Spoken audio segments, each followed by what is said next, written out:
আল্লাহ করেছেন। ঈদ মিলাদুন নবী পালন করা আমরা শিখেছি, আমাদের পূর্বপুরুষগণ শিখেছে কার থেকে? ঈদ মিলাদুন নবী পালন করেছেন কে? জশ্নে জুলুস পালন করেছে কে? আমরা সুন্নিরা তো আল্লাহর সুন্নতটা পালন করছি।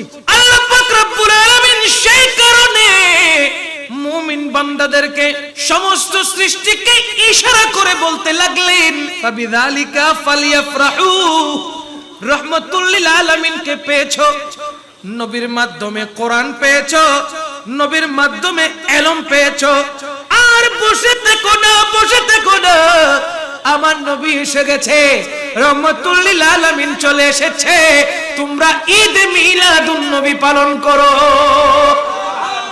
আল্লাহ বলতে লাগলেন ঈদ মিলাদুন নবী করো, আনন্দ করো, উল্লাস করো।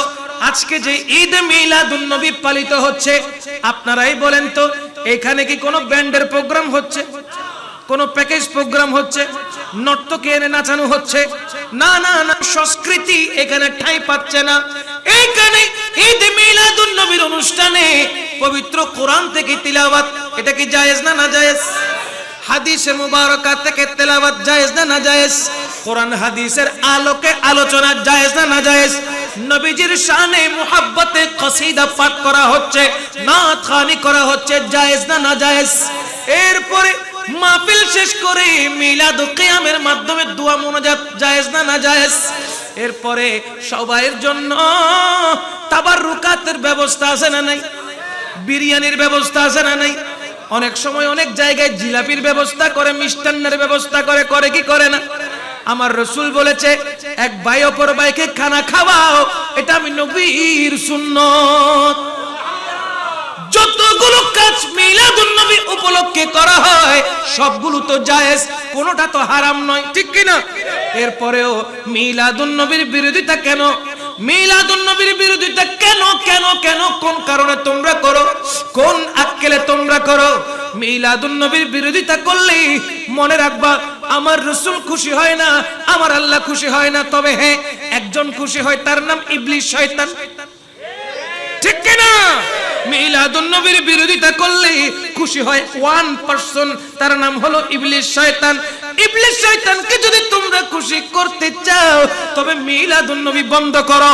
আর যদি আল্লাহ পাক রব্বুল আলামিন এবং আমার নবীকে খুশি করতে চাও তবে প্রত্যেক বছরে নয়, প্রত্যেক দিনে মিলাদুন নবী পালন করো। ও হাশমি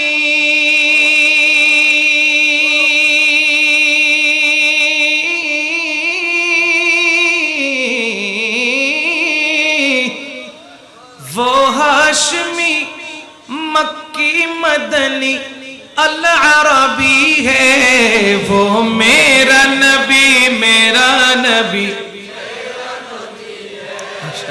वो मेरा नबी, मेरा नबी है, वो मेरा नबी, मेरा नबी, मेरा नबी है, वो मेरा नबी, मेरा नबी, मेरा नबी है, वो मेरा नबी है, वो मेरा नबी है, वो मेरा नबी है, वो मेरा नबी है। अल्लाह का फरमा अलम नशरह लका सदरक मंसूब है जिससे वरफ़अना लका ज़िक्रक। अल्लाह का फरमा अलम नशरह लका सदरक मंसूब है जिससे वरफ़अना लका ज़िक्रक। जिस ज़ात का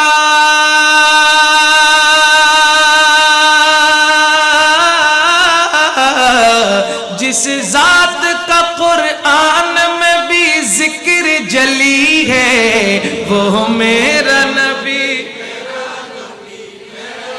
माशाअल्लाह, वो मेरा नबी, मेरा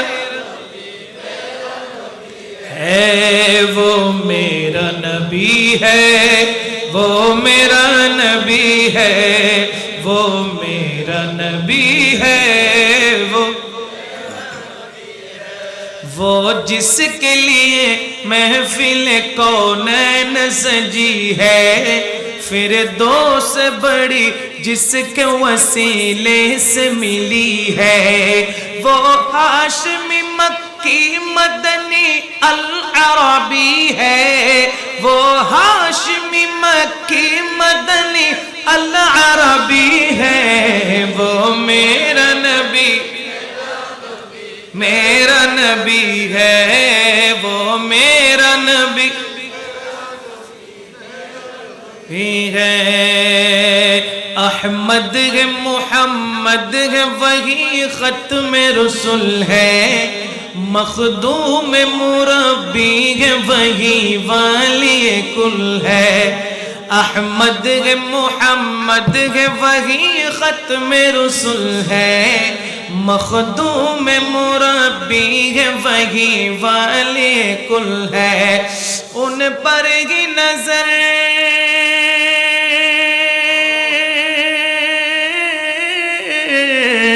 उन पर ही नजर सारा जमाने की लगी है, वो मेरा नबी माशाअल्लाह नबी है, वो मेरा नबी मेरा नबी मेरा नबी है, वो मेरा नबी है, वो माशाअल्लाह वो मेरा नबी है, वो मेरा नबी है। এই গোটা জমিনের মধ্যে যেখানে ইচ্ছা হয় সেইখানে আল্লাহর নামে ইবাদত করার কোনো সুযোগ ছিল না। স্পেশাল কিছু জায়গা নির্ধারণ করা থাকতো, ওই জায়গার মধ্যে গিয়ে আল্লাহর নামের ইবাদত করতে পারত। সমস্ত আম্বিয়া কেরামের যুগে এই অবস্থা ছিল। কিন্তু মা আমেনার ঘরে মা আমেনার লাডলা ख्वाजा अब्दुल्ला के आंखों के तारा, ख्वाजा अब्दुल मुत्तलिब के दिल के धड़कन, हजरत मां आमना रदियल्लाहु ताला अन्हा के आंखों के तारा, अल्लाह पाक रब्बुल आलमीन मेहबूब हबीब रहमतुल लिल आलमीन যখন মা আমেনার ঘরে তশরিফ নিয়ে আসলেন, সরকারে পাক নূরানি কদম মুবারক রাখার সাথে সাথে মুআল্লিমুল মালাইকা হযরতে জিবরিল আমিন এসে খবর দিচ্ছেন, জানিয়ে দিচ্ছেন, ওগো রাহমাতুল লিল আলামিন, আপনার নূরানি কদমের সাদকায় আল্লাহ গোটা পৃথিবীটাকে সিজদার জায়গা বানিয়ে দিয়েছে। আপনার নূরানি কদমের স্পর্শে গোটা জমিনটা সিজদার জায়গা হয়ে গেছে। কেমন ভাবে পবিত্র হয়েছে, যেখানে ইচ্ছা হয় নামাজের ওয়াক্ত হয়, নামাজ পড়ার সুযোগ আসে না নাই, নাকি মসজিদ যেতে হবে? যেখানে নামাজের সুযোগ, মসজিদ তালাশ করতে হবে না। তালাশ করে যদি মসজিদ না পান, যেখানে আপনি দাঁড়িয়েছেন সেইখানে নামাজ পড়ার সুযোগ আসে না নাই। মনে করেন ওযু নাই, ওযুর পানিও নাই, তায়াম্মুম করার সুযোগ আছে না নাই? আহা, তায়াম্মুম করার জন্য গোটা জমিনটাকে আল্লাহর হাবিব উন্মুক্ত করে দিয়েছেন। মাটি নাও, তায়াম্মুম করো, পবিত্র হয়ে যাবে। মালিককে স্মরণ করো। আল্লাহর সাথে বান্দার সাথে যিনি ঘনিষ্ঠতা করে দিয়েছেন, কানেকশন করে দিয়েছেন, আল্লাহর সাথে বান্দার সাথে জ্যাক ফিটিং করে দিয়েছেন, তিনি হলেন রাহমাতুল লিল আলামিন। সেই রাসূল আরবি সাল্লাল্লাহু তাআলা আলাইহি ওয়াসাল্লাম যখন এই পৃথিবীতে নূরানি কদমে পাক রাখলেন, মা আমেনা বলছেন রাসূল আরবি জান্নাতি পোশাক পরিধান করে এসেছেন। রাসূল আরবি চোখে সুরমা লাগিয়ে দুনিয়াতে এসেছেন। রাসূল আরবি কাঁদতে কাঁদতে নয়, আল্লাহর প্রশংসা করতে করতে এসেছেন। রাসূল আরবি এসে কুলে নয়, আল্লাহর দরবারে সিজদায় পড়েছেন। রাসূল আরবি সাল্লাল্লাহু তাআলা আলাইহি ওয়াসাল্লাম আসা মাত্র শাহাদাত আঙ্গুল তুলে ওয়াহদানিয়তের স্বীকৃতি দিয়ে নিজে যে আল্লাহর পক্ষ থেকে নবী রাসূল হয়ে এসেছেন তার স্বীকৃতি দিতে গিয়ে লা ইলাহা ইল্লাল্লাহু ওয়া ইন্নী রাসূলুল্লাহি সাল্লাল্লাহু আলাইহি ওয়াসাল্লাম ওই বাণী আরবিক শুদ্ধ উচ্চারণ করেছেন রাহমাতুল লিল আলামিন। মা আমিনা বলতে লাগলেন, এদিকে মুস্তাফা এসেছে, আমার চোখ প্রসারিত হয়ে গেল। আমি দেখতে পেলাম হযরতে জিবরাইল আলাইহিস সালাম একটি পতাকা পৃথিবীর পূর্ব প্রান্তরে, আরেকটি পতাকা পৃথিবীর পশ্চিম প্রান্তরে, আরেকটি পতাকা খানায়ে কাবার উপরে লাগিয়ে দিয়েছেন। কি বুঝলেন? হুজুর আকরাম সাল্লাল্লাহু তাআলা আলাইহি ওয়াসাল্লামের তাশরিফ আওয়ারির কারণে আল্লাহ সুবহানাহু ওয়া তাআলা গোটা জগৎটাকে আলোকিত করে দিয়েছেন। যখন সারা জগৎ অন্ধকারাচ্ছন্ন ছিল, মানুষ যখন মাটি পূজা, মূর্তি পূজা, আগুন পূজা, গাছ পূজা, বাঁশ পূজা, সূর্য পূজা, চন্দ্র পূজা, এই সমস্ত মানব পূজাতে যখন ব্যস্ত ছিল, তখন গোটা জগৎটা যখন অন্ধকারাচ্ছন্ন ছিল, গোটা জগৎটা যখন জাহান্নামের কিনারায় ছিল, আল্লাহ পাক রব্বুল আলামিন তখন পাঠিয়ে দিলেন ওয়ামা আরসালনাকা ইল্লা রাহমাতাল লিল আলামিন। আল্লাহ তখন পাঠিয়ে দিলেন কদ জাআকুম মিনাল্লাহি নূরুন ওয়া কিতাবুম মুবিন। আল্লাহ পাক রব্বুল আলামিন রাহমাতুল লিল আলামিনকে নূর নূর নূর বানিয়ে মা আমিনার মাধ্যমে পাঠিয়ে দিয়েছেন। নবী এসেছেন, কায়নাত আলোকিত হয়েছে। নবী এসেছেন, গোটা জগৎ আলোকিত হয়েছে। নবী এসেছে, শয়তান নারাজ হয়েছে। নবী এসেছে, কায়নাত খুশি হয়েছে। আল্লাহ পাক রব্বুল আলামিন গোটা জগৎটাকে সাজিয়ে ফেলেছেন। নবী আসার কারণে গোটা সৃষ্টি জগৎ খুশি হয়ে যায়, আর শয়তান শুধু কান্না করতে থাকে। কথা বলেন ঠিক কিনা? আজ এইখানে মাহফিল চলছে বিদায়, ঈদ মিলাদুন নবীর অনুষ্ঠান চলছে বিদায়, ঈদ মিলাদুন নবীর জলসা চলছে বিদায়, কত সুন্দর লাইটের ব্যবস্থা করা হয়েছে। এখন রাত আগামীকাল যদি একই টাইমে, সেম টাইমে, রাত 12টার দিকে আপনি যদি এখানে আসেন, টর্চ লাইট নিয়ে আসতে হবে না? বলেন না কেন? টর্চ লাইট নিয়ে আসতে হবে না? হবে। পথ দেখবেন না, মানুষ একজন অপরজনকে, এক ভাই অপর ভাইকে দেখা তো দূরের কথা, তখন কুতকুতে অন্ধকার থাকবে, ঠিক না? এখন আসে? বলেন না এখন আসে? এখন কোনো অন্ধকার নাই, এখন কোনো অন্ধকার নাই। কেন? বলে মিলাদুন নবীর কারণে। মিলাদুন নবীর কারণে মাহফিলের স্থানটা আলোকিত হয়ে গেছে, রাস্তাঘাট লাইটের আলোতে ফকফকা হয়ে গেছে। যেদিকে তাকাচ্ছি সব ক্লিয়ার, পরিষ্কার দেখতে পাচ্ছি, এক্সট্রা চশমাও লাগাতে হচ্ছে না। তাহলে মিলাদুন নবীর কারণে যদি যেই জায়গাটা গতকালকে অন্ধকার ছিল, আগামী কালকে অন্ধকার থাকবে, শুধু মিলাদুন নবীর কারণে যেই জায়গাটা লাইট দিয়ে আলোকিত করা হয়েছে, তাহলে মুস্তাফা যে রাহমাতুল লিল আলামিন, ডাইরেক্ট আল্লাহর ওই কুদরতি নূর জমিনে এসেছেন, আসার কারণে জমিনটা কি আর অন্ধকার থাকবে? বলেন না কেন? অন্ধকার কি আর থাকবে না? বরঞ্চ নবীর নূরে গোটা কায়নাতটা আল্লাহ পাক আলোকিত করে দিয়েছেন, এবং মুস্তাফার মাধ্যমে গোটা কায়নাতকে আল্লাহ পাক রব্বুল আলামিন কলুষিত মুক্ত করে জাহান্নামীকে জান্নাতি বানিয়েছেন। জোরে বলেন না সুবহানাল্লাহ। এজন্য এক শায়ের বড় চমৎকার করে কাসিদা লিখেছেন, নূর ওয়ালা আয়া হে, नूर लेकर आया है सारे आलम में, ये देखो कैसा नूर छाया है। बोलो अस्सलातु अलैका या रसूल अल्लाह, अलैका या हबीब अल्लाह। बोलो अस्सलातु वस्सलामु अलैका या रसूल अल्लाह, अस्सलातु वस्सलामु अलैका या। जब तलक ये चांद तारे जिल मिलाते जाएंगे, तब तलक जश्ने विलादत हम मनाते जाएंगे। ठीक মিলাদুন নবীর অনেকে বিরোধিতা করছে না? আর কথা বলেন না, করছে কিনা? মিলাদুন নবী বেদাত, মিলাদুন নবীর দরকার নেই বলতে বলতে মুখে ফেনা তুলছে, ঠিক কিনা? বলে মিলাদুন নবী এটা যদি ঈদ হয় তাহলে ঈদুল ফিতরে তো নামাজ আছে, ঈদুল আজহাতে নামাজ আছে, ঈদে মিলাদুন নবীতে নামাজ কই? বলে কি বলে না?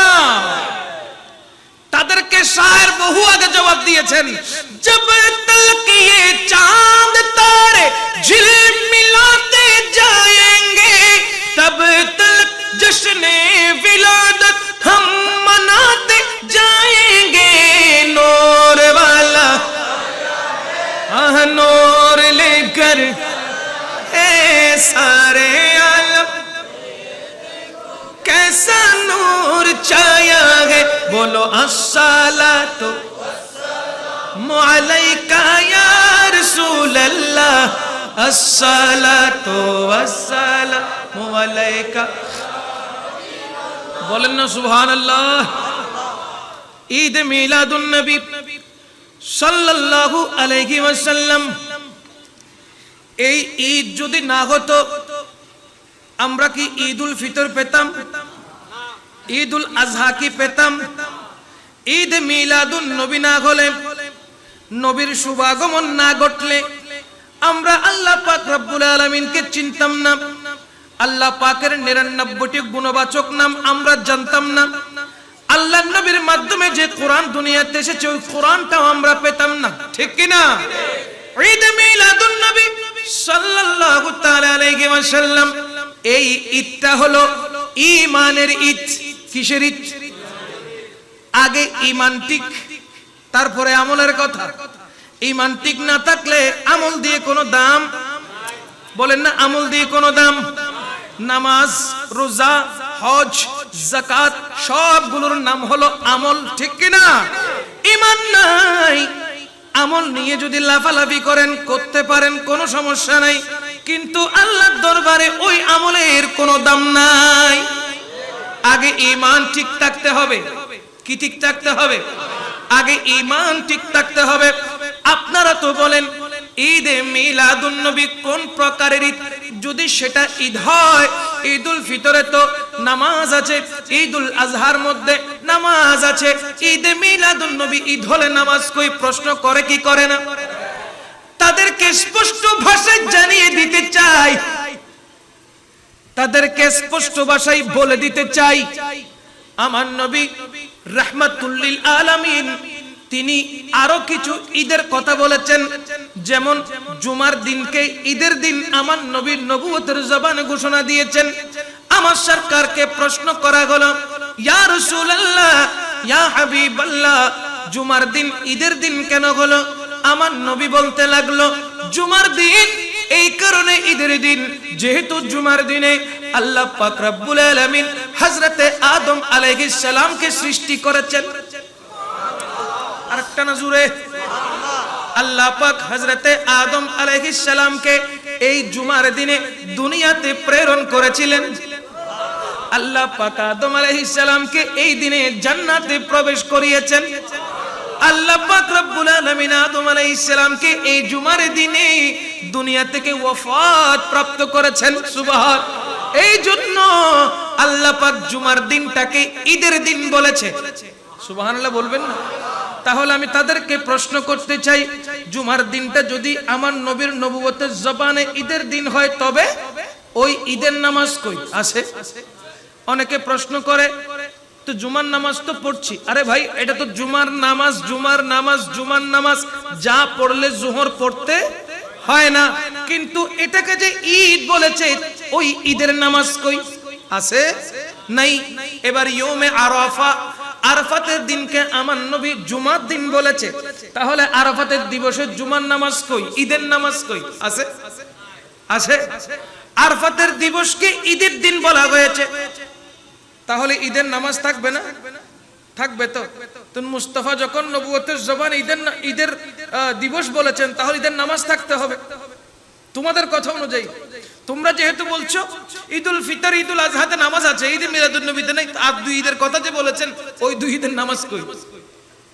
প্রশ্ন আমরাও করতে পারি কি পারি না? জবাব কি? ইসলামের স্তম্ভ পাঁচটি, কয়টি? ঈমান, নামাজ, রোজা, হজ, যাকাত। আমাদের কাছে ঈমান নাই, কিন্তু চারটির কোনো অভাব নাই। কাজ হবে, কাজ হবে। ঈমান আছে, পর্যাপ্ত পরিমাণ আমল নাই। কিছু সংখ্যক আমল ভালো করে আমল করতে পারি না। ঈমান থাকার কারণে আমল ঠিক থাকবে কিনা? কথা বলেন না। ঈমান থাকার কারণে আমল ঠিক থাকবে কিনা? ঈদ মিলাদুন নবী, যদি ঈদ মিলাদুন নবী ঈদ না হয়, আমি বলবো ঈদুল ফিতর ঈদ না, ঈদুল আজহা ঈদ না, জুমার দিন ঈদ না, আরাফাতের ময়দান ঈদ না, ইয়ৌমে আরাফাতের দিন ঈদ না। কেন? বলে ঈদে মিলাদুন নবী, এই ঈদ হলো ঈমানদারের ঈমানের ঈদ। ঈমানদারের ঈমানের ঈদ। কেন ঈদ?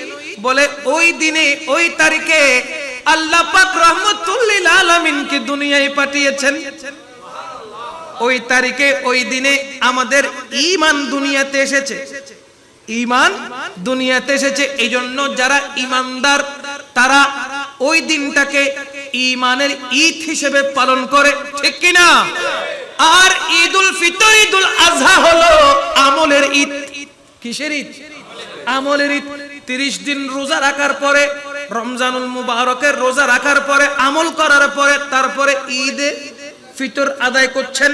তাহলে বোঝা গেল ঈদুল ফিতর হলো 30 রোজার আমলের ঈদ। ঈদুল আজহা গরুর উপরে চুরি দিচ্ছেন, কুরবানি করছেন, গবাদি পশুকে জবে করে কুরবানি করছেন। যেহেতু আল্লাহ কুরবানি করাটাকে পছন্দ করে, কি করে না? ফাসাল্লি লিরাব্বিকা ওয়ানহার। আল্লাহ কুরবানিকে পছন্দ করে। যে কুরবানি করছেন এটাও আমল। এটা কি? আমল। তাহলে যার ঈমান ঠিক আছে সেই করবে আমল, যার ঈমান ঠিক নাই সে আমল করে কোনো লাভ। যারা ঈদ মিলাদুন নবীকে ঈমানের ঈদ হিসেবে মানে, তারা ঈদুল ফিতর, ঈদুল আজহাকে আমলের ঈদ হিসেবে মানে। কথা বলেন ঠিক কিনা? এজন্য মূল কথা হচ্ছে ঈদ মিলাদুন নবীকে ঈমানের ঈদ হিসেবে মানতে হবে, ঠিক কিনা? ওইটা যদি ঈমানের ঈদ হয়, বাকিগুলো হচ্ছে আমলের ঈদ। বলেন না সুবহানাল্লাহ। ওইটা যদি ঈমানের ঈদ হয়, বাকিগুলো কিসের ঈদ? আমলের ঈদ। আল্লাহ পাক রব্বুল আলামিন কোরআনুল কারীমের মধ্যে ইরশাদে মুবারাকা করছেন, বিসমিল্লাহির রহমানির রহিম,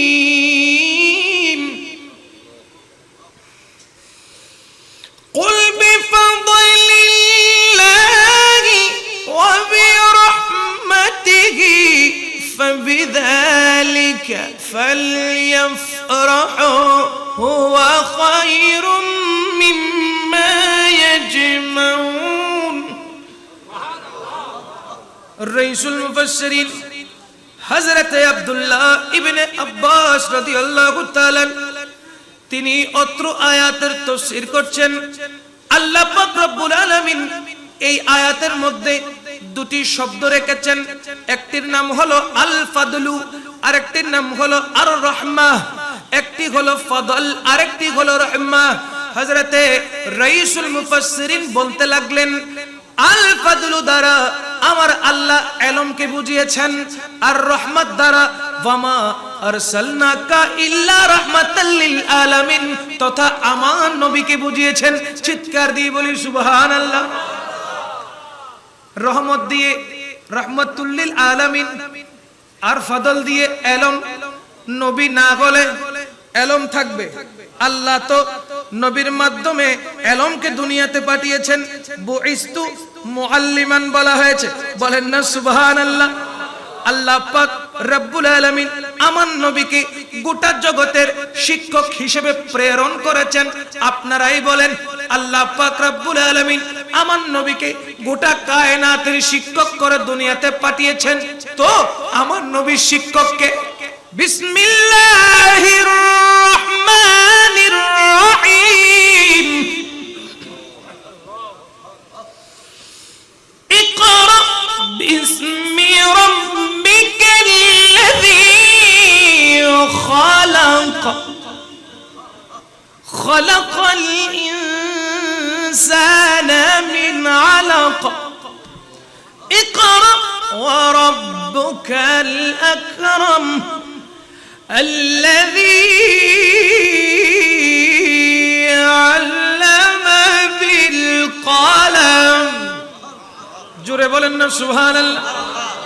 আমার নবীর শিক্ষক কয়জন? কয়জন? তিনি হলেন কে? আল্লাহ আমার জিবরিল আমিনকে দয়াল নবীর কাছে পাঠালেন। আমার নবী জবলে নূরে বসে বসে ধ্যানে মগ্ন ছিলেন। আমার নবী গারে হেরার মধ্যে অবস্থান করছিলেন, ধ্যানরত ছিলেন। জিবরিল আমিন আসলো, আমার নবীকে বলে ইকরা। আমার নবী বলে মা আনা বিকারি। আবার বলে ইকরা। আমার নবী একই প্রশ্নের একই উত্তর। আবার বলে ইকরা। তিনবার বলেছে মহানবী সরকারে পাক জিবরিল আমিনের ঠোঁটের সাথে ঠোঁট মিলিয়ে পড়েন নাই। বলেন না সুবহানাল্লাহ। মুস্তাফা জিবরিল আমিনকে জড়িয়ে ধরলেন, জড়িয়ে ধরে ছেড়ে দিলেন। এবার জিবরিল আমিন বলে ইকরা বিসমি রাব্বিকাল্লাযী খালাক। বলেন না সুবহানাল্লাহ। আরেকটু জোরে। জিবরিল আমিন এবারে বলে কি, ওগো রাসূল আপনি পড়ুন আপনার প্রতিপালকের নামে যিনি আপনাকে সৃষ্টি করেছেন। এবার আমার নবী পড়ছে কিনা বলেন না? পড়েছে। ওই গোটা আয়াতটা আমার নবী উচ্চারণ করেছে। তো তিনবার বলার পরে পড়ে নাই কেন? আল্লাহর রাসূল জিবরিল আমিনকে বুঝিয়ে দিয়েছেন, তুমি যে কিতাবটা নিয়ে দুনিয়ার মধ্যে আসতেছো ওই কিতাব ছিল বাল হুয়া কুরআনুম মাজিদুন ফি লাউহিম মাহফুজ।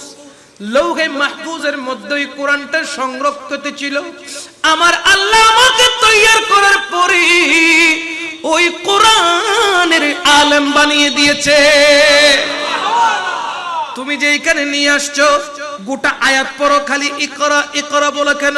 আমার শিক্ষক তো একজন। ইকরা বললে আমিও যদি বলতাম ইকরা, তুমি আমার শিক্ষক হয়ে যেতে। ওই চান্স আমি তোমাকে দিব না। আমার শিক্ষক একজন, লা মাকানের খুদা লা ইলাহা ইল্লাল্লাহ। বাকি আমি রাসূল হলাম গোটা কায়নাতের শিক্ষক। আরে দু জাহানে কি যে হবে আমার পরিচয়, দু জাহানে কি যে হবে আমার পরিচয়। প্রিয় নবীর গোলাম ছাড়া অন্য কিছুই নয়, প্রিয় নবীর গোলাম ছাড়া অন্য কিছুই নয়। বলেন দু জাহানে কি যে, আরো জোরে, দো জাহানে কি যে প্রিয় নবীর গোলাম ছাড়া। নবীর গোলাম হতে পারলে লাভ আছে না ক্ষতি? বলেন না কেমন লাভ? ওই সরকারে পাককে মোহাব্বত করতে পারলে আমার আল্লাহ বলে আমি তোকে মোহাব্বত করব। আমার নবীর পদাঙ্ককে অনুসরণ করলে আল্লাহ বলে আমি তোকে মোহাব্বত করব। সুতরাং আল্লাহর ভালোবাসা পেতে হলে আমাদের অন্তরের মধ্যে রাহমাতুল লিল আলামিনের ভালোবাসার ঠাঁই দিতে হবে, ঠিক কি না? যারা আমার নবীকে ভালোবাসবে, যারা আমার নবীকে মোহাব্বত করবে, তারা কখনো ঈদ মিলাদুন নবীর বিরোধিতা করতে পারে না, ঠিক কি না বলেন? আপনারা যারা বলেন ঈদ মিলাদুন নবী নতুন সৃষ্টি বেদাত, তাহলে আমি আপনাদেরকে প্রশ্ন করতে চাই, বেয়াদবি মাফ করবেন, আপনাদের কষ্ট দেওয়ার জন্য বলছি না, আপনাদের কাছে আমি একটি প্রশ্ন রাখতে চাই। যদি ঈদ মিলাদুন নবী বেদাত হয়, তাহলে ঢাকার টঙ্গীর ইজতেমা, যেই ইজতেমার জন্য আপনারা বছরের পর বছর অধীর আগ্রহ নিয়ে অপেক্ষা করেন, যেই ইজতেমাটা আপনারা করেন ঢাকার টঙ্গীর মধ্যে যে বিশ্ব ইজতেমার নাম দিয়েছেন, তাহলে ওইটা কোন ধরনের দাঁত হয়ে গেল? এটা কোন ধরনের দাঁত, কোন ধরনের জায়েজ? যদি মিলাদুন নবী বেদাত হয় তাহলে বিশ্ব ইজতেমা কি নবীর জামানায় ছিল? কথা বলেন না। কোন সাহাবীর জামানায় ছিল? তাহলে এটা কোন ধরনের জায়েজ হয়ে গেল বলেন? বিশ্ব ইজতেমার নাম দিয়ে কত কি চলে, ঠিক না? কত কি চলে, এটা ইনসান না, সাইবের টাইম আছে না। ঈদ মিলাদুন নবী স্বয়ং আল্লাহ করেছেন, সুবহানাল্লাহ। ঈদ মিলাদুন নবী পালন করা আমরা শিখেছি, আমাদের পূর্বপুরুষগণ শিখেছে কার থেকে? বলেন না, কার থেকে? ঈদ মিলাদুন নবী পালন করেছেন কে? জশ্নে জুলুস পালন করেছে কে? আমরা সুন্নিরা তো আল্লাহর সুন্নতটা পালন করছি, ঠিক কি না? আল্লাহ পাক রব্বুল আলামিন সেই কারণে মুমিন বান্দাদেরকে, সমস্ত সৃষ্টিকে ইশারা করে বলতে লাগলেন, ফাবিযালিকা ফালইফরাহু, ফাবিযালিকা ফালইফরাহু। রাহমাতুল লিল আলামিনকে পেয়েছো, নবীর মাধ্যমে কোরআন পেয়েছো, নবীর মাধ্যমে ইলম পেয়েছো, আর বসে থেকো না, বসে থেকো না। আমার নবী এসে গেছে, রাহমাতুল লিল আলামিন চলে এসেছে, তোমরা ঈদ মিলাদুন নবী পালন করো। হুকুম দিয়েছেন কে? বলেন না কে? আল্লাহ বলতে লাগলেন ঈদ মিলাদুন নবী করো, আনন্দ করো, উল্লাস করো। আজকে যে ঈদ মিলাদুন নবী পালিত হচ্ছে, আপনারাই বলেন তো, এখানে কি কোনো ব্যান্ডের প্রোগ্রাম হচ্ছে? কোন প্যাকেজ প্রোগ্রাম হচ্ছে? নর্তকী এনে নাচানো হচ্ছে? না না না, সংস্কৃতি এখানে ঠাঁই পাচ্ছে না। এইখানে ঈদ মিলাদুন নবীর অনুষ্ঠানে পবিত্র কোরআন থেকে তিলাওয়াত, এটা কি জায়েজ না নাজায়েজ? হাদিসে মুবারাকা থেকে তেলাওয়াত জায়েজ না নাজায়েজ? কোরআন হাদিসের আলোকে আলোচনা জায়েজ না নাজায়েজ? নবীজির শানে মুহাব্বতে কসিদা পাঠ করা হচ্ছে, নাত খানি করা হচ্ছে, জায়েজ না নাজায়েজ? এরপরে মাহফিল শেষ করে মিলাদ ও কিয়ামের মাধ্যমে দোয়া মুনাজাত জায়েজ না নাজায়েজ? এরপরে সবাইয়ের জন্য তাবাররুকাতের ব্যবস্থা আছে না নাই? বিরিয়ানির ব্যবস্থা আছে না নাই? অনেক সময় অনেক জায়গায় জিলাপির ব্যবস্থা করে, মিষ্টান্নের ব্যবস্থা করে, করে কি করে না? আমার রাসূল বলেছে, এক ভাই অপর ভাইকে খানা খাওয়াও, এটা আমি নবীর সুন্নাত। যতগুলো কাজ মিলাদুন নবী উপলক্ষে করা হয় সবগুলো তো জায়েজ, কোনটা তো হারাম নয়, ঠিক কি না? এরপরেও মিলাদুন নবীর বিরোধিতা কেন? মিলাদুন নবীর বিরোধিতা কেন কেন কেন? কোন কারণে তোমরা করো? কোন আক্কেলে তোমরা করো? মিলাদুন নবীর বিরোধিতা করলে মনে রাখবা, আমার রাসূল খুশি হয় না, আমার আল্লাহ খুশি হয় না। তবে হ্যাঁ, একজন খুশি হয়, তার নাম ইবলিস, শয়তান, ঠিক কি না? মিলাদুন নবীর বিরোধিতা করলে খুশি হয় 1%, তার নাম হলো ইবলিস, শয়তান। ইবলিস শয়তানকে যদি তোমরা খুশি করতে চাও তবে মিলাদুন নবী বন্ধ করো। আর যদি আল্লাহ পাক রব্বুল আলামিন এবং আমার নবীকে খুশি করতে চাও তবে প্রত্যেক বছরে নয়, প্রত্যেক দিনে মিলাদুন নবী পালন করো। করার দরকার আছে না নাই? বলেন না, আছে কি না? আরে ধরার বুকে এলো দেখো রহমাতুল লিল আলামিন, জাহেলিয়ত দূর করলো রহমাতুল লিল আলামিন।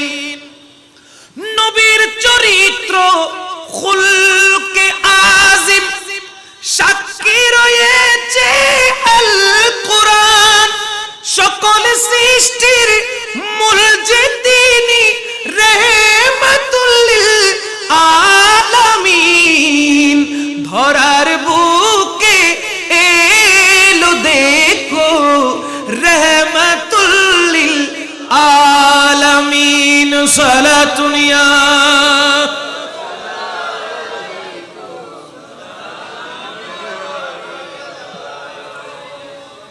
ঈদ মিলাদুন নবী করলে কে খুশি হয়? আওয়াজ নাই क्या? ঈদ মিলাদুন নবী পালন করলে কে খুশি হয়ে যায়? আমার আল্লাহ পাক খুশি হয়, নারাজ হয় কে? নারাজ হয় কে? এবারে আপনার গিলুটা খুলেন, ব্রেনটাকে একটু চেক করেন, প্রশ্ন করেন, মিলাদুন নবী করলে আল্লাহ খুশি হয়ে যায়, না করলে শয়তান খুশি হয়ে যায়। তাহলে মিলাদুন নবীর মাধ্যমে কারা আল্লাহকে খুশি করছে?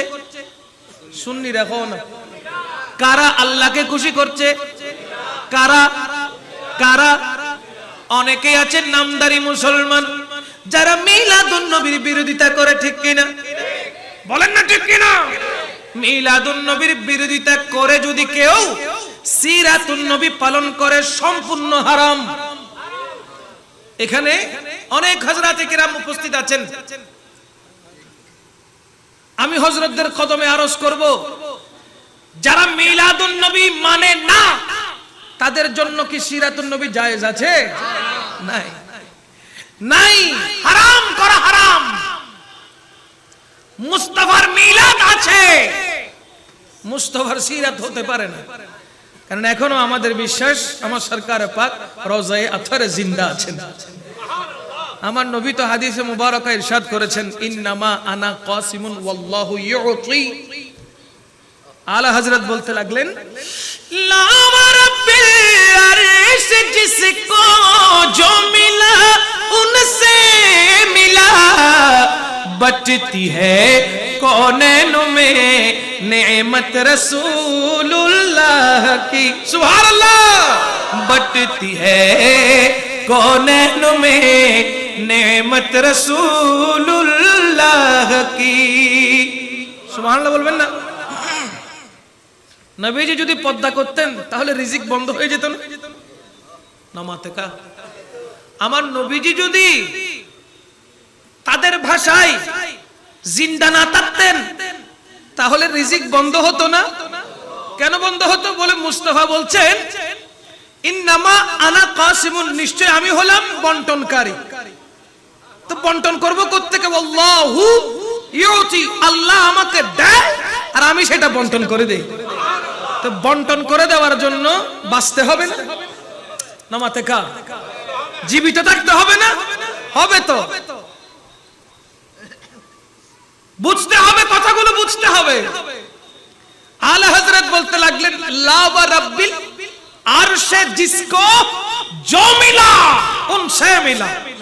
আলা হযরত বলতে লাগলেন, আমি আলা হযরত আল্লাহর শপথ করে বলছি, লা ওয়া রাব্বিল আরশে জিসকো, আমি সেই আল্লাহর শপথ করে বলছি, যা কিছু বন্টিত হচ্ছে, যা কিছু পাওয়া হচ্ছে, শুধু মানব জাতি নয়, সমস্ত সৃষ্টি যা কিছু পাচ্ছে, যা রিজিক পাচ্ছে, সব কিছু মুস্তাফার হাত থেকে বন্টিত হচ্ছে। আলা হযরত আরো বলে, মেরে करीम से गर, मेरे करीम से गर कतरा किसी ने मांगा, मेरे करीम से गर कतरा किसी ने मांगा, दरिया बहा दिए दुर्बे बहा दिए,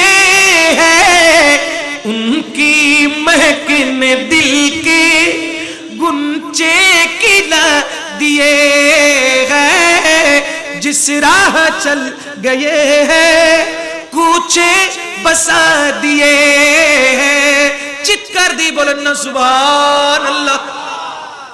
রাজা বাদশার কাছে গেলে, চেয়ারম্যান মন্ত্রী মিনিস্টারের কাছে গেলে একবারের চাইতে দুইবার দিতে চায় না, ঠিক কি না? আপনার আমার কাছে যদি একজন ফকির রাস্তায় যারা ভিক্ষা করে, ওই ভিক্ষুক যদি একবার চায়, আপনি 10 থেকে 20 টাকার নোট বের করে দিলেন বা 500 1000 নোট দিলেন, এর চাইতে বড় নোট এখন বাংলাদেশে 1000 টাকার একটা নোট দিলেন, আপনি গাড়ি থেকে নামতে না নামতেই, পেছনে ফিরতে না ফিরতে আবার আপনার থেকে চেয়ে বসলো, আপনি বলবেন কি, এখন দিলাম 1000 টাকার নোট তোকে এখন দিলাম, আবার চাস কেন, গেলি এখান থেকে, ঠিক কি না? আপনি আপনি রাগ করে ফেলবেন, মন্ত্রী মিনিস্টার এক এক কাজ করবে, সবাই এক এক কাজ করবে। আমার আলা হযরত বলতে লাগলেন, আমার নবীর দরবারে চাও, আমার নবীর দরবারে যাও, চাও চাও চাও চাও। কতটুকু চেয়েছো? সামান্য চেয়েছো। তুমি মনে করছো সামান্য চেয়েছো, আমার নবী তোমাকে এমন ভাবে দান করবে, এমন ভাবে দিবে, তুমি নিয়ে কুলাতে পারবে না। তুমি নিয়ে তুমি হয়রান হয়ে যাবে। মুস্তাফা দিতে बिंदु मात्र चिंता करबे ना। मेरे करीम से घर कतरा किसी ने मांगा, दरिया बहा दिए है, दुर्बे बहा दिए है। আপনি যদি মুস্তাফার দরবারে যান, এমন ভাবে আমার সরকারে পাক আপনাকে দিতে থাকবে, আপনি খালি নিতে থাকবেন, নিতে নিতে আপনি হয়রান হয়ে যাবেন। মুস্তাফা দিতে দিতে হয়রান হবে না। জোরে বলেন না সুবহানাল্লাহ। কেমন নবী, কেমন রহমতুল লিল আলামিন। যেই নবী শুধু উম্মতের ভালো চেয়েছেন, আঘাত পেয়েছে সহ্য করেছেন, উম্মতকে মাফ করেছেন, তিনি রহমতুল লিল আলামিন। রক্তাক্ত করে দিয়েছেন, মুস্তাফা দাড়ি মুবারক মুছেছেন, এরপর উম্মতের জন্য বদদুয়া। তায়েফের জমিনে আঘাতের উপর আঘাত, আঘাতের উপর আঘাত, কতক্ষণ তীর মারছে, কতক্ষণ পাথর মারছে, মারতে মারতে শরীর মুবারক থেকে রক্ত ঝরতে ঝরতে হুজুর ক্লান্ত হয়ে গেছেন। জিন জাতি এসেছে বদদুয়া করার জন্য, ফেরেশতা এসেছে একটু ইশারার জন্য। মুস্তাফা একটু ইশারা করেন, দুই পাহাড়কে একদম লাগিয়ে দিব। রহমতুল লিল আলামিন বলে, আরে না, তারা আমাকে চিনে নাই। বদদুয়া করেছেন নাকি মাফ করে দিয়েছেন? হায় হায়, তিনি রহমতুল লিল আলামিন, যিনি উম্মতের জন্য সদা সর্বদা আল্লাহর দরবারে চোখের পানি ছেড়ে দিয়ে কান্নাকাটি করেন। উম্মতেরই মায়ায় নবী কান্দেন যারে যার, উম্মতেরই মায়ায় নবী কান্দেন যারে যার।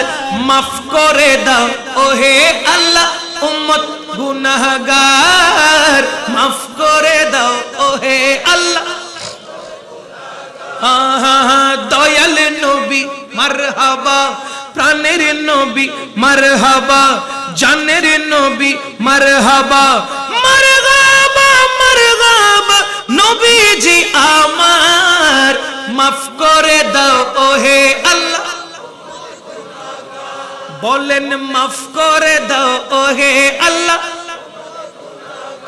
সেই নবীজি সারাক্ষণ উম্মতি উম্মতি উম্মতি উম্মতি করে কান্না করে, উম্মতের জন্য হাত তুলে মালিকের দরবারে ফরিয়াদ করে। ওই উম্মত অনেক কুলাঙ্গার উম্মত আছে, মুনাফিক মুসলমান আছে, যারা আমার নবীর শানে গুস্তাখি বেয়াদবি করতে বিন্দু মাত্র চিন্তা করে না। কথা বলেন ঠিক কি না? ইয়া রাসূলুল্লাহ, ইয়া হাবিবাল্লাহ, যারা আপনার শানে গুস্তাখি করে, আপনার সাথে বেয়াদবি যারা করে, আপনার অর্ডারকে অমান্য যারা করে, ওই দুশমনের রাসূলদেরকে শরীর থেকে গর্দান আলাদা করে দিতে আমার বেশি ভালো লাগে। বর্তমান যুগ যদি ফারুক আজমের হতো, কোন বেয়াদব বেঁচে থাকতে পারত? বলেন না পারত? বর্তমান যদি ফারুক আজম থাকতো, কোন বেয়াদব বেঁচে থাকতে পারতো না, কোন বেয়াদব মাথা চাড়া দিয়ে উঠতে পারতো না, কোন মুনাফিক কথা বলার শক্তি থাকতো না, কোন ইহুদি কোন নাসারা কথা বলার সাহস পেত না। কথা বলেন ঠিক কিনা? আজকে মসজিদে আকসার মধ্যে ফিলিস্তিনি ওই মুসলমান ভাইরা জেরুজালেম শহরের মধ্যে যে মসজিদে আকসাটা রয়েছে, ওই মসজিদে আকসাকে নিয়ে ইহুদিরা অনেক কষ্ট, অনেক নির্যাতন আমার ভাইদেরকে দিচ্ছে। ঠিক না? কত কষ্ট, কত আঘাত। মসজিদে আকসাকে ঘিরে শত শত হাজার হাজার মা বোনদের রক্ত বিসর্জন হয়ে যাচ্ছে, শহীদ হয়ে যাচ্ছে। ঠিক কিনা? আজ আমরা মুসলমান এখানে বসে দয়াল নবীজির গুণগান করছি, তারা জানকে হাতে নিয়ে মসজিদের দিকে ছুটে চলেছে। ওই মসজিদে আকসার মধ্যে এত আঘাত কেন? ওই মসজিদে আকসাকে ঘিরে কেন এত নির্যাতন, কেন এত নিপীড়ন? কারণটা কি? আমাদের ইসলামের ইতিহাসের মধ্যে মসজিদে আকসাকে ঘিরে অনেক ইতিহাস আছে না নাই? রাসূল আরবি সাল্লাল্লাহু তাআলা আলাইহি ওয়াসাল্লাম যেই মসজিদে আকসাতে 1,24,000 পয়গম্বরের ইমামতি করেছেন।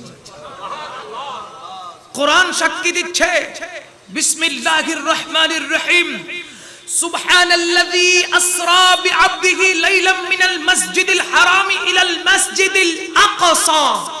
সুবহানাল্লাহ বলেন। মসজিদে আকসার কথা কোরআনে আছে না নাই? রাসূল আরবি সাল্লাল্লাহু আলাইহি ওয়াসাল্লাম মসজিদে আকসা থেকে মিরাজ শুরু করেছেন। মসজিদে আকসার মধ্যে আম্বিয়ায়ে কিরামের আনাগোনা ছিল, হুজুর পাকের ইস্তেকবাল ছিল।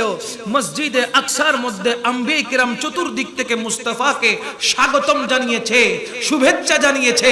নামাজ আদায় করার মাধ্যমে রহমাতুল লিল আলামিন মসজিদে আকসা থেকে মেরাজে গিয়েছেন। সেই মসজিদে আকসা যেটি আমাদের মুসলমানদের প্রথম কিবলা ছিল, মুসলমানদের প্রথম কিবলা ছিল। মুসলমানরা সেদিকে ফিরে আগে নামাজ আদায় করত। মুস্তাফার দিলের মধ্যে ছিল মসজিদে আকসা নয়, বাইতুল মুকাদ্দাস নয়, বাইতুল্লাহর দিকে ফিরে আল্লাহর নামাজ আদায় করতে চায়। মুস্তাফার অন্তরে ছিল বাইতুল্লাহর দিকে ফিরে নামাজ পড়ব, অথচ নামাজ আদায় করা হচ্ছিল বাইতুল মুকাদ্দাসের দিকে ফিরে। আমার আল্লাহ পাক রব্বুল আলামিন মুস্তাফার দিলের কথাকে বাস্তবায়ন করার জন্য মসজিদে আকসা থেকে জিবরাইল আমিনকে পাঠিয়ে বাইতুল্লাহর দিকে আমার মুস্তাফাকে ফিরিয়ে দিয়েছেন, আমার রহমাতুল লিল আলামিনকে ফিরিয়ে দিয়েছেন। আমার নবী রহমাতুল লিল আলামিন উম্মতদেরকে নিয়ে বাইতুল মুকাদ্দাস মসজিদে আকসার দিকে ফিরে কি পড়তো? নামাজ পড়তো।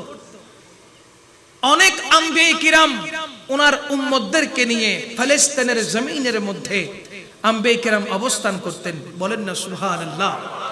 এত স্মৃতি বিজড়িত এই মসজিদে আকসাকে নিয়ে বর্তমান ইহুদিরা বিভিন্ন রকম কলা কৌশল করছে, ঠিক কিনা বলেন? আচ্ছা, তাদের কৌশল সম্পর্কে কি আল্লাহ জানে না? আল্লাহ তো নিজেই বলছেন, ওয়ামা কারা ওয়ামা কারুল্লাহ ওয়াল্লাহু খায়রুল মাকিরিন। আল্লাহর চাইতে বড় কৌশল অবলম্বনকারী আছে কি? কেউ আছে? নাই। তারা প্রচেষ্টা করছে অপশক্তি দিয়ে। এই যে সোশ্যাল মিডিয়া আমরা যা কিছু ব্যবহার করি, গুগল যা ব্যবহার করি, সবগুলো ইহুদিরা তৈরি করেছে, সবগুলো বিধর্মীরা তৈরি করেছে। দেখবেন আপনি ইউটিউবে সার্চ করবেন মসজিদুল আকসা অথবা মসজিদ আল আকসা, যখন দিবেন সাথে সাথে আপনার প্রোফাইলে গোল্ডেন কালারের একটি গম্বুজ বিশিষ্ট মসজিদে আকসা শো করবে, অথচ এটা কিন্তু মসজিদে আকসা নয়। গুগলের মাধ্যমেও তারা অপপ্রচার চালাচ্ছে, মিথ্যাচার করছে। সরল মনা মুসলমানদেরকে মূল মসজিদ থেকে ডাইভার্ট করে তাদের বানানো মসজিদের দিকে ফিরিয়ে দিচ্ছে। দেখেন কত কৌশল করছে। অথচ মসজিদে আকসা হচ্ছে একদম কালো কালারের একটি সাধারণ গম্বুজ, কালো কালারের, কালো রঙের একটি গম্বুজ। সেটাও আপনি গুগলে সার্চ করলে পাবেন, কিন্তু তারা হাইলাইট করেছে কোনটা? যেটা গোল্ডেন কালারের, ওইটাই তারা হাইলাইট করেছে। এত চতুর্দিক থেকে মুসলমানদেরকে তারা নির্যাতন করছে, নিপীড়ন করছে, নির্যাতন করছে, হত্যা করছে। গুলির আঘাতে, বোমার আঘাতে মুসলমানদের শরীরকে ঝাঁঝরা করে দিচ্ছে, ছিন্ন বিচ্ছিন্ন করে দিচ্ছে। আমরা আজকের মাহফিল থেকে তাদের জন্য, মুসলিম পরিবারের জন্য দোয়া চাবো। আজকের মাহফিল থেকে সমস্ত মুসলিম মিল্লাতের জন্য ফরিয়াদ করব, প্রার্থনা করব, আল্লাহ পাক যেন মুসলমানদের ঐতিহ্যকে আবার ফিরিয়ে দেয়। জোরে বলেন না আমিন। এবং ওই সমস্ত ইহুদিরা যারা মুসলমানদের উপরে অকাতরে বোমা হামলা করছে, যারা মুসলমানের উপরে অকাতরে দিচ্ছে, আমরা দোয়া করব, ফরিয়াদ করব, আল্লাহ পাক রব্বুল আলামিন ফিলিস্তিনের সমস্ত ইহুদিদেরকে এমন ভাবে নাস্তানাবুদ করে দিক, যেইভাবে বাদশা আব্রাহাকে তার হাতি সহ সবাইকে আবাবিল পাখির মাধ্যমে ধূলিসাৎ করে দিয়েছিল। আমরা ফরিয়াদ করব সমস্ত ইহুদি বাহিনীকে আল্লাহ পাক যেন ওই রকম আবাবিল পাখির মাধ্যমে তাদেরকে যেন পৃথিবী থেকে নাস্তানাবুদ করে দেয়। বলুন আমিন। আজকে মুসলমানরা নির্যাতিত, ঠিক কিনা বলেন? নিপীড়িত, অত্যাচারের শিকার হচ্ছে। কারণ একটাই, আমরা মুসলমানের ভিতরে মুসলমান ঠিক নাই, আমরা ঠিক নাই। আজকে যদি আমরা ঠিক থাকতাম, ঐতিহ্য সবগুলো মুসলমানদের, ঠিক কিনা বলেন? ঐতিহ্য সবকিছু মুসলমানের। এই মসজিদে আকসা তৃতীয় নাম্বার মসজিদ, আহা, যেই মসজিদের মধ্যে আম্বিয়া কিরামদের সমাগম হতো, যেই মসজিদের মধ্যে আম্বিয়া কিরামগণের উপস্থিত থাকতো, এত বরকত মণ্ডিত ওই মসজিদ, সেটাকে টার্গেট করে মুসলমানদের অন্তরকে আঘাত করার চেষ্টা করছে, মুসলমানদেরকে হত্যা করে দুনিয়া থেকে পাঠিয়ে দিচ্ছে পরকালে। কথা বলেন ঠিক কিনা? আমরা ফরিয়াদ করব, মালিক তুমি ফিলিস্তিনের জমিনের সকল মুমিন মুসলমানকে হেফাজত করো। যারা তাদের উপরে অমানবিক অত্যাচার করছে, আল্লাহ তুমি তাদের বিচার দুনিয়াতে এবং হাসরের ময়দানে করো। আল্লাহ তুমি তাদেরকে দুনিয়া থেকে ধূলিসাৎ করে দাও। আল্লাহ বাদশা আব্রাহাকে যেভাবে আবাবিল পাখির মাধ্যমে ধূলিসাৎ করে দিয়েছো, আল্লাহ তাদেরকেও তুমি ধূলিসাৎ করে দাও। আমিন বলেন। রাসূল পাক সাল্লাল্লাহু আলাইহি ওয়াসাল্লাম যাদের অন্তরে মুহাব্বত থাকে, নবী প্রেম যাদের অন্তরে থাকে, তারা বোমাকে, বুলেটকে কখনো ভয় কখনো করে না। সাহস নিয়ে বীর পুরুষের মতো, বীর পুরুষদের মতো বুকে সাহস নিয়ে, কোন অস্ত্র ছাড়া কোরআনকে বুকে নিয়ে হেঁটে চলেছে ফিলিস্তিন বাহিনী। সুবহানাল্লাহ বলেন না?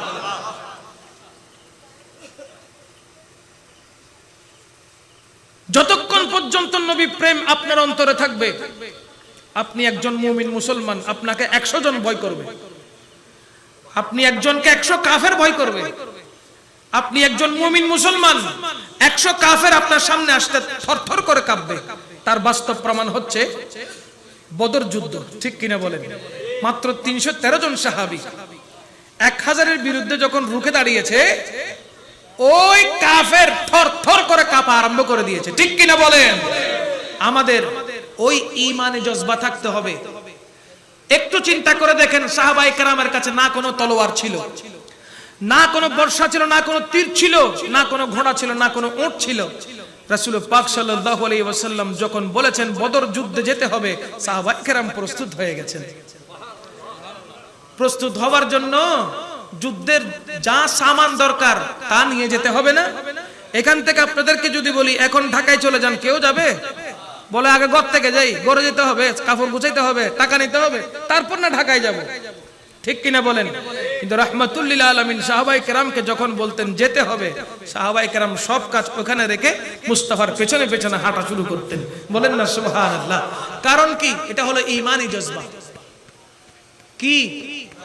ঈমানি জজবা।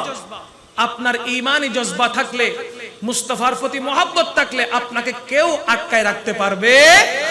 আমার রাসূল পাক সাল্লাল্লাহু আলাইহি ওয়াসাল্লামের জজবা, মোহাব্বত, ভালোবাসা, প্রেম আপনার দিলে যখন ঠাঁই দিবেন, কোন মুনাফিক, কোন কাফের, কোন মুশরিক, কোন ইহুদি, কোন নাসারা, কোন কমিউনিস্ট আপনাকে বিন্দু পরিমাণ ক্ষতি করতে পারবে না। এই জন্য তারা এখন উঠে পড়ে লেগেছে মুসলমানের অন্তর থেকে যেন নবীর মোহাব্বতটা চলে যায়, মুসলমানদের অন্তর থেকে যেন নবীর প্রেমটা চলে যায়, যেন নিভে যায়। এই জন্য তারা ঈদে মিলাদুন নবী বেদাত বলে, মিলাদ কিয়াম জায়েজ নাই বলে, রাসূলকে নূর হিসেবে মানতে তাদের কষ্ট হয়। কথা বলেন ঠিক কিনা? এগুলো হলো সব ইহুদিদের এজেন্ট। মনে থাকবে, এগুলো সব কি ইহুদিদের এজেন্ট। বিভিন্ন কলা কৌশল আপনাদেরকে কলা কৌশল দিয়ে বুঝাবে, বুঝানোর চেষ্টা করবে। খালি একটা জিনিসই বুঝাবে, আল্লাহর ব্যাপারে তাদের কোনো আপত্তি নেই, কিন্তু নবীর ব্যাপারে হাজার আপত্তি। আল্লাহর ব্যাপারে তাদের কোনো আপত্তি নাই, কিন্তু আমার নবীর ব্যাপারে শত আপত্তি। কতক্ষণ নবীকে নেতা বানাবে, কতক্ষণ নবীকে বড় ভাইয়ের মতো করে বানাবে, কতক্ষণ রাসূল পাক সাল্লাল্লাহু আলাইহি ওয়াসাল্লামকে দোষে গুণে মানুষ বানাবে, কতক্ষণ রাসূল পাক সাল্লাল্লাহু আলাইহি ওয়াসাল্লামকে মাটির মানুষ বলবে। মানে যা মুখ দিয়ে বের হয় তারা তাই বলতে চেষ্টা করবে। কথা বলেন ঠিক কিনা? উদাহরণ দিবে ছোট ছোট, অথচ আমার রাসূল পাক সাল্লাল্লাহু আলাইহি ওয়াসাল্লামের শান ও আজমতের উপরে একটি শব্দ কোরআনে এসেছে রাইনা, আমার আল্লাহ পাক বলতে লাগলেন ওই শব্দটা পরিবর্তন করে উনজুর না রাখো। শব্দ পর্যন্ত পরিবর্তন করে দিয়েছেন আল্লাহ। আর সেই ক্ষেত্রে আমরা নবীকে নেতা বলছি, নেতার ভিতরে দোষও থাকে গুণও থাকে। যেই শব্দের ভিতরে দোষ থাকবে গুণ থাকবে ওই শব্দ কেন আমার নবীর সাথে আমি লাগাবো? যে শব্দের ভিতরে গুণ থাকবে দোষও থাকবে ওই শব্দ কেন নবীর শানে আমি লাগাবো?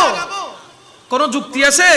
কেননা আল্লাহ নিজে নিষেধ করেছেন যে শব্দের মধ্যে সমস্যা আছে ওই শব্দ আমার নবীর ব্যাপারে ব্যবহার করো না।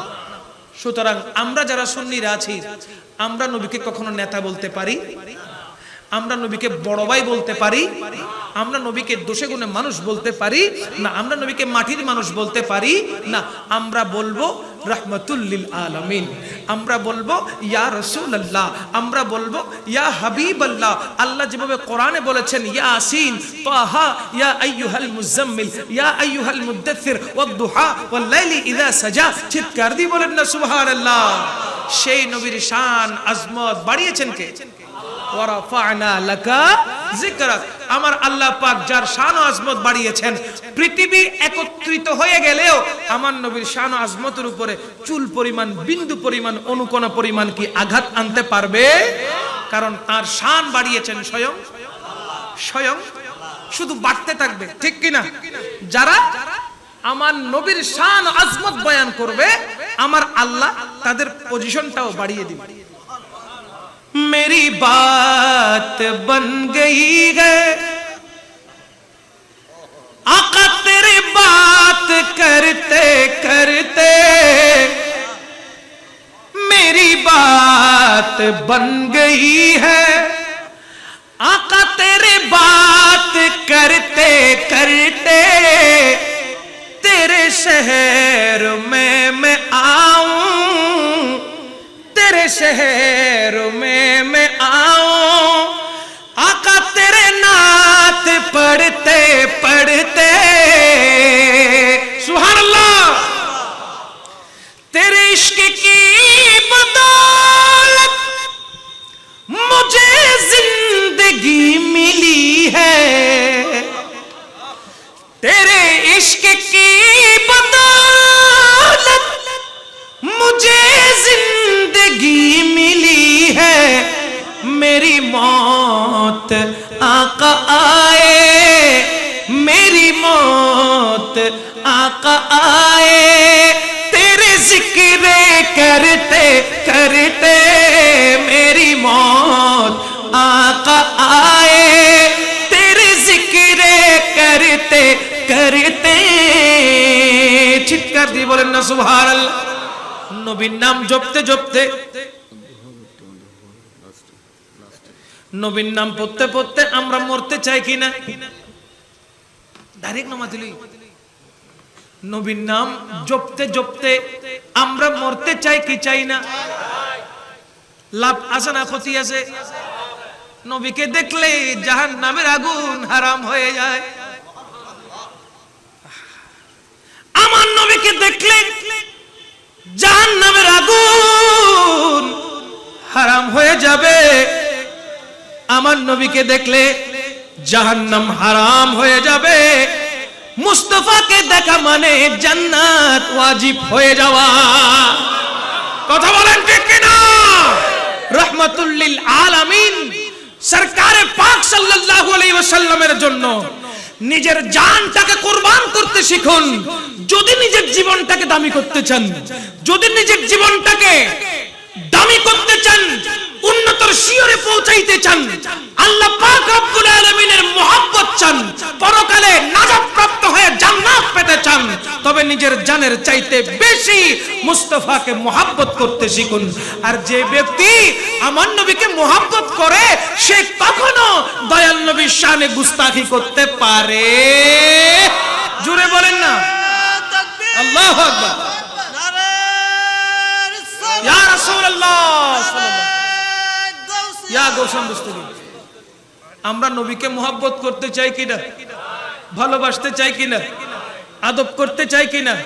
বেয়াদবি করবেন বরবাদ হয়ে যাবেন, আদব করবেন আমার রসুলের সুপারিশ ওয়াজিব হয়ে যাবে। अगर खुदा किसी को पकड़े, अगर खुदा किसी को पकड़े तो छुड़ा ले मोहम्मद, अगर मोहम्मद किसी को पकड़े तो कोई छुड़ा नहीं सकता। আল্লাহর কাঠগড়ায় যদি আপনি দাঁড়িয়ে যান, রাহমাতুল লিল আলামিন আপনাকে আল্লাহর পাকড়াও থেকে বাঁচিয়ে নেবে, ঠিক কি না বলেন? আর আমার নবী যদি আপনাকে পাকড়াও করে, বাঁচাবে কে? বাঁচাবে কে? কারো সাহস আছে? বলেন না, কারো সাহস আছে? কারো সাহস নাই, কারো সাহস নাই, কারো সাহস নাই। আপনি আমি মা বাবার মার খেয়েছি ছোটকালে, ঠিক না? বাবা যখন মার দিত তখন মা তাড়াতাড়ি গিয়ে বাবার কাছ থেকে টেনে নিত।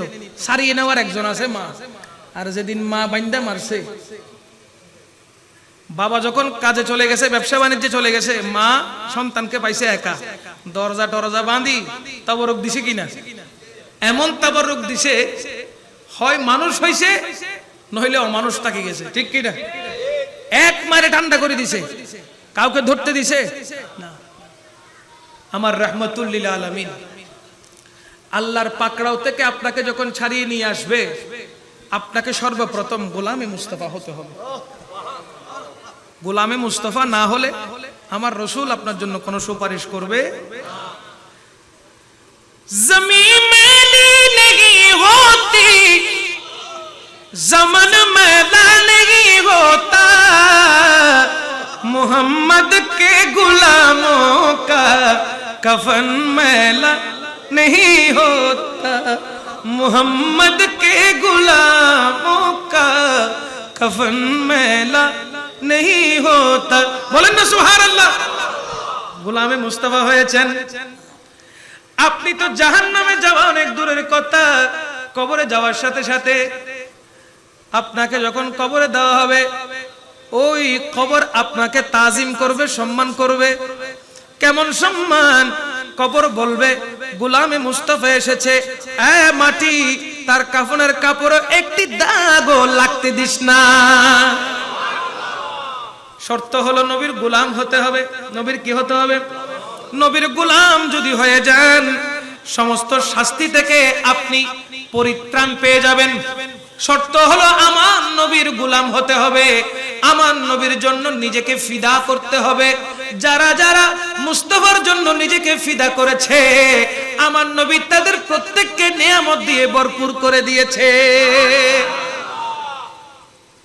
এজন্য আলা হযরত বলেছেন, दुश्मने अहमद पे शिद्दत कीजिए, दुश्मने अहमद पे शिद्दत कीजिए, दुश्मने अहमद पे शिद्दत कीजिए, दुश्मने अहमद पे शिद्दत कीजिए, मुल्हिदों को क्या मरुवत कीजिए।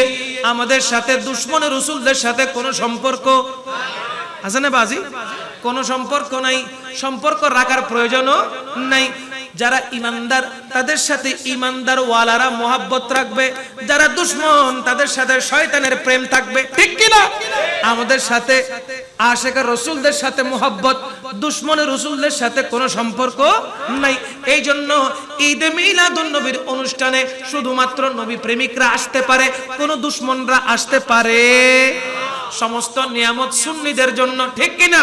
এজন্য আলা হযরত বলেছেন, আহলে সুন্নাত का बेड़ा पार असहाबे हुजूर नज्म है और नाव है इतरत रसूलुल्लाह की।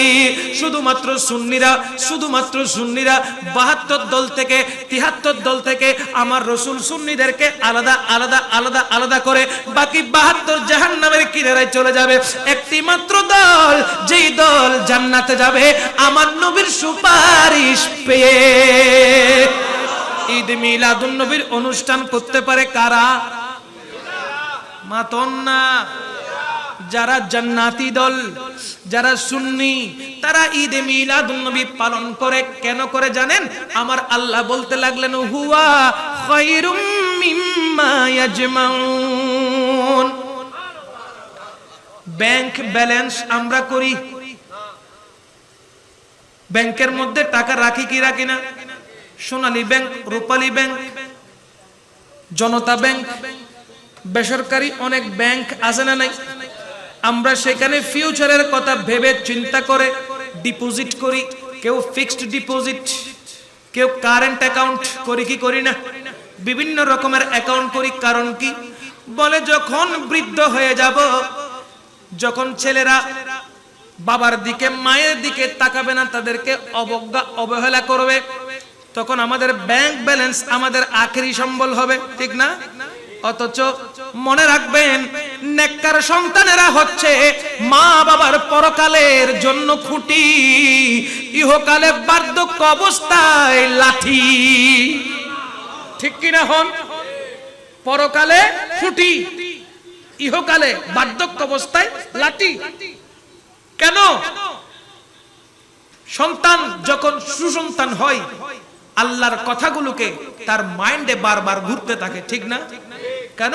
আল্লাহ কোরআনে বলেছেন ওয়াকাবা রাব্বুকা আল্লা তা'বুদু ইল্লা ইয়াহু ওয়া বিল ওয়ালিদাইনি ইহসানা। কে বলেছেন? আল্লাহ। যে সমস্ত সুসন্তান তারা কখনো মা বাবাকে কষ্ট দেয়, তারা সব সময় মা বাবার কদমকে মাথায় তুলে রাখে।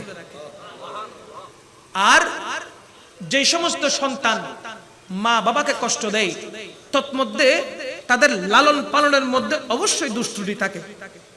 মা বাবার লালন পালন, সন্তান কিভাবে লালন পালন করছে সেটার উপর কিন্তু ভিত্তি করে আপনার সন্তান ফিউচারে আপনাকে মহাব্বত করবে নাকি বৃদ্ধাশ্রমে দিবে। আপনি আপনার সন্তানকে যেটা শিখাবেন, আপনার সন্তান সেটাই শিখবে। আপনি তাকে কোরআনের তালিম দেন, আপনাকে সে মাথায় তুলে রাখবে। আপনি তাকে নবীর সুন্নতের কথা বলেন, আপনাকে সে মাথায় তুলে রাখবে।